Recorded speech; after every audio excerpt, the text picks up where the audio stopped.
interviewed their head of product development there. He said, these days your partners are also your customers and also your competitors all at the same time. It's a much more dynamic environment. So I quite like that quote in the learning chapter, because it was sort of talking about listening to everybody that matters to you, and not, again, not focusing on the hierarchy, but really sort of reaching out and getting data from everywhere, which is something that Google are doing in a very effective way.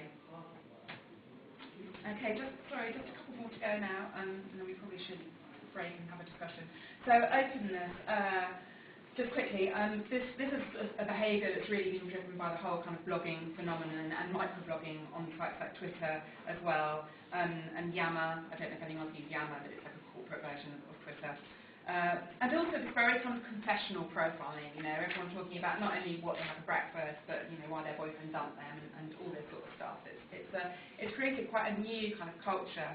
And it also, something very interesting is this idea of social convergence. So we're seeing the boundaries being blurred between public and private, and behaviours that maybe used to be not seen as suitable for within business are now sort of more typical. There's definitely more informality is creeping into sort of business language, marketing language, etc. Something sort of very interesting about this is the way that organisations like Trafigura, like Carter Ruck, they're being forced to become much more accountable, and there is this kind of new corporate transparency, which is fantastic.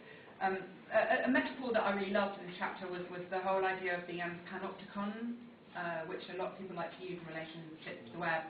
So if you don't know, Jeremy Bentham in 1785 or so, the British philosopher, came up with this idea of a prison where the guards could see, a circular prison, where the guards could see what everyone was doing at any one time, what all the prisoners were doing. And in the last century, Michel Foucault talked about, the French philosopher, talked about how it was very important to have very hierarchical, sort of top-down factories and hospitals and academic institutions, because we needed these kind of docile bodies to make the industrial age function at its best. And now, thank goodness, we are past that kind of behaviour, and we are actually looking for people to be a lot more individual.